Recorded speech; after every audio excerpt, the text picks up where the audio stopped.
ഉണ്ടാക്കുന്നത് കക്കിറച്ചി റോസ്റ്റാണ്. കക്കിറച്ചി റോസ്റ്റ് ചെയ്യാനായിട്ട് കക്കിറച്ചി ക്ലീൻ ചെയ്ത് അതിൻ്റെ ഇവിടുത്തെ ആ ഒരു സാധനം കളഞ്ഞ് 3 പ്രാവശ്യം ശരിക്കും വെള്ളത്തിലിട്ട് കഴുകി വാരി എടുത്തതാണ്.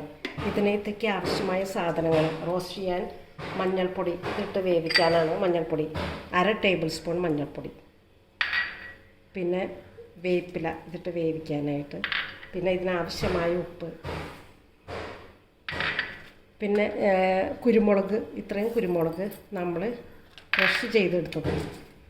ഇത് കുക്കറിൽ 3 വിസിൽ വരണ വരെ ഈ ഇഞ്ചി, ഒരു കഷ്ണം ഇഞ്ചി നമ്മൾ ചതച്ചത് ഇത്ര ഇട്ട് ഇളക്കിയിട്ട് 1/2 ഗ്ലാസ് വെള്ളം ഒഴിച്ച് കുക്കറിൽ 2 വിസിലടിക്കുക.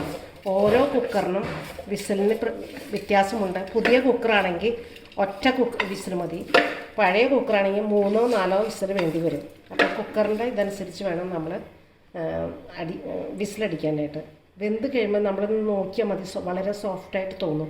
റോസ്റ്റ് ചെയ്യാനായിട്ട് 2 സവാള ചെറുതായി അരിയുക, പിന്നെ ആവശ്യമായ വെളുത്തുള്ളി, ഒരു പച്ചമുളക് നെടുകെ കീറി ഇതിനകത്ത് നമ്മൾ വേവിക്കാൻ വയ്ക്കുക, അല്ലെങ്കിൽ റോസ്റ്റ് ചെയ്യണതിൽ ചേർത്താലും മതി. പിന്നെ തേങ്ങ വേവിക്കണതിൽ ഇടാം, ഇല്ലെങ്കിൽ റോസ്റ്റ് ചെയ്യണതിൽ ചേർക്കാം. തേങ്ങ ഞാൻ ഒരു മുറി തേങ്ങ ഇങ്ങനെ എടുത്ത് ചെറുതായിട്ട് അരിഞ്ഞതാണ്. 2 കഷ്ണം കൂടി അരിയാനുണ്ട്. ചെറുതായി അരിഞ്ഞത് നമ്മൾ ഇങ്ങനെ കത്തിയാണ് പണ്ട് കാരണവന്മാരെ ഉപയോഗിച്ചിട്ടുണ്ടായിരുന്നത്. അത് തന്നെ ഉപയോഗിക്കുന്നത് എപ്പോഴും നല്ലത്. അത് നമ്മുടെ ഹെൽത്തിനെ ഉദ്ദേശിച്ചാണ്. സ്റ്റീൽ കത്തി വളരെ മൂർച്ചയുള്ള സാധനമാണെങ്കിലും സ്റ്റീൽ കത്തി ഉപയോഗിക്കാതിരിക്കുന്നത് നല്ലത്. ഇരുമ്പ് കത്തി ആകുമ്പോൾ ഇരുമ്പ് നമ്മുടെ ശരീരത്തിലേക്ക് അയൺ അത്രയും ചെല്ലാത്തതിന് വേണ്ടിയും, പിന്നെ ഈ കക്കിറച്ചി ഒത്തിരി കാൽസ്യമുള്ള സാധനമാണ്. ഒത്തിരി എല്ലുകൾക്കും പല്ലുകൾക്കും വളരെ ഹെൽത്തി ആയിട്ടുള്ള സാധനം. അതുകൊണ്ടാണ് കക്കിറച്ചി. ഇതിപ്പോൾ ഞാൻ കുക്കറിൽ 2 വിസിൽ വരണ വരെയും തേങ്ങ ഇട്ടതാണ് കേട്ടോ. ആ തേങ്ങ ഞാൻ ഇതിനകത്തേക്ക് പറഞ്ഞു. പുതിയ കുക്കറാകുമ്പോൾ ഒറ്റ വിസിൽ മതിയാവും. 2 വിസിൽ പന്ന വരെയും വേവിച്ച് 1/2 ഗ്ലാസ് വെള്ളം ഒഴിച്ച് വേവിച്ചാണ്. ഇപ്പം ആ വെള്ളം അങ്ങനെ തന്നെയുണ്ട്. ഇത് നമ്മൾ വറ്റിക്കുക. ഇത് നമ്മൾ ഈ വെള്ളം വറ്റിക്കണം. ആ നേരം കൊണ്ട് ഇവിടെ നമ്മൾ കഴിയുമ്പോൾ ഇത് ചീഞ്ഞട്ടി വെച്ചിട്ട് അതിനകത്തേക്ക് വെള്ളം വറ്റിക്കുമ്പോൾ ഇതിനാവശ്യമായ വെളിച്ചെണ്ണ ഒഴിക്കുക. വെളിച്ചെണ്ണ ചൂടായി കഴിയുമ്പോൾ ഇതിപ്പോൾ 1 കിലോ കക്കയിറച്ചിയാണ് ക്ലീൻ ചെയ്തെടുത്താൽ 1 കിലോ.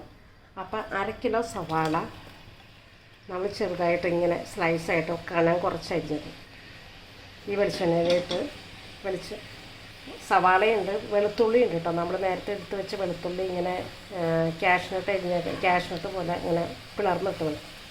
പിന്നെ ആ ഒരു പച്ചമുളക് ഇതിനകത്ത് ചേർത്തിട്ടുണ്ട്. ഇത് നമ്മൾ ഒന്ന് വഴറ്റി ഏകദേശം ഒരു ലൈറ്റ് ബ്രൗൺ കളർ ആവുന്ന വരെ ഒന്ന് വഴറ്റി എടുക്കുക. ഇതേമാതിരി സവാള വഴണ്ടി വന്നിട്ടുണ്ട്. ഇതിനകത്തേക്ക് നമ്മൾ 1 ടേബിൾ സ്പൂൺ മല്ലിപ്പൊടി, നമ്മൾ കുരുമുളക് ചേർത്തതുകൊണ്ട് 1/4 ടേബിൾ സ്പൂൺ എരിവുള്ള മുളക് പൊടി, 1/2 ടേബിൾ സ്പൂൺ എരിവില്ലാത്ത കാശ്മീരി മുളക് പൊടി ഇത്രയും ചേർക്കുക. വഴണ്ട് വരുമ്പോൾ ഇതിനകത്തേക്ക് ലേശം മസാലപ്പൊടി, ലേശം വേപ്പിലയും ഇടുക. നമ്മൾ എടുത്ത് വെച്ചിരിക്കുന്ന ഈ കക്കിറച്ചി വേവിച്ചത് വെള്ളം വറ്റിയിട്ടുണ്ട്, അത് ഇതിനകത്ത് ചേർത്ത് ഒന്ന് വരട്ടി റോസ്റ്റ് പോലെ എടുക്കുക.